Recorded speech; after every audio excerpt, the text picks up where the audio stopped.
சாய் பக்தர்களுக்கு என் அன்பு வணக்கங்கள். ஓம் சாய்ராம். என் அன்பு குழந்தையே, உன்னுடைய உறவினர் வீட்டில் உன்னை பற்றி இப்படித்தான் பேசுகிறார்கள். எப்படி தெரியுமா? உன்னிடம் எல்லாம் உள்ளது, உன்னிடம் எல்லாமே இருக்கிறது, ஆனால் நீ எதுவுமே இல்லாதது போல் காட்டிக்கொண்டு மற்றவரிடம் நடித்து கொண்டிருக்கின்றாய் என்று. ஆனால் உனக்குத்தான் தெரியும் உன்னிடம் என்ன இருக்கிறது, என்ன இல்லை என்று. ஆனால் அவர்கள் அதை புரிந்து கொள்ள மாட்டார்கள். உன்னிடம் எல்லாம் இருக்கிறது, நீ எல்லாரிடமும் ஒன்றும் இல்லை என்று காட்டிக்கொள்கிறாய் என்று. உன்னிடம் என்ன இருந்தால் அவர்களுக்கு என்ன, இல்லாவிட்டால் அவர்களுக்கு என்ன? அவர்களுடைய வாழ்க்கையில் அவர்கள் எதுவுமே செய்வது கிடையாது.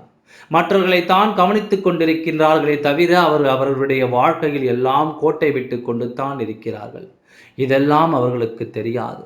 மற்றவர்கள் பேசுவதை நினைத்து கவலைப்படாதே. உன்னுடைய நெருக்கமான உறவினர் வீட்டிலேயே உன்னை பற்றி என்ன தெரியுமா சொல்கிறார்கள்? அப்படியே செய்தாலும் அதை நிலையாகவே செய்ய மாட்டார். இப்படி பேசுகிறார்கள், புரிகிறதா?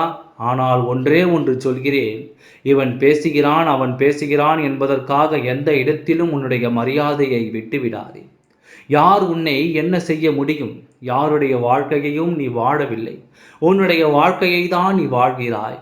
அதுவும் உனக்கு பிடித்தது போல்தான் வாழ வேண்டும். மற்றவர்களுக்கு பிடித்தது போல் எல்லாம் வாழ வேண்டும் என்று அவசியம் கிடையாது.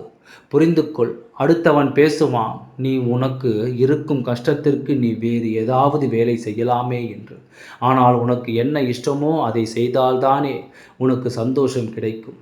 அது மற்றவனுக்கு புரியாது. அதனால் அவனுக்கு புரியவும் வேண்டாம். அடுத்தவனை புரிய வைக்க வேண்டிய இடத்தில் நாம் இல்லை. நம் வாழ்க்கையை மிக மோசமாக இருக்கும் பொழுது அடுத்தவன் நம்மை எப்படி புரிந்து கொண்டால் என்ன?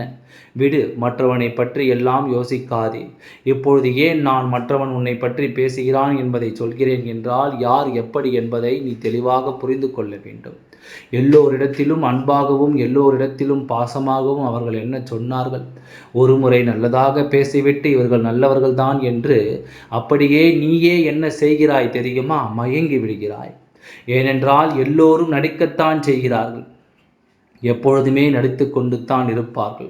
அவர்களுக்கு எத்தனை வாய்ப்புகளை கொடுத்தாலும் அவர்கள் நடிப்பார்களே தவிர உண்மையாக இருக்க மாட்டார்கள்.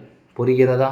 அதனால் வெவ்வேறு பட்டவனாக இருந்தாலும் உனக்கு ஒரு முறை பின் பேசிவிட்டான் என்றால் அவனை நீ நம்ப வேண்டாம் என்பதுதான் நல்லது. புரிகிறதா?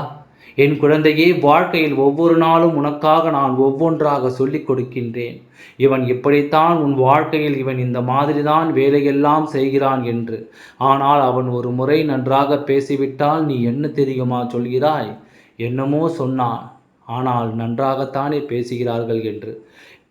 இந்த சாய் மீது நீ குற்றத்தை சுமத்துகின்றாய். உன்னை ஒரு நாளும் நான் மற்றவரிடத்திலிருந்து பிரிக்க மாட்டேன்.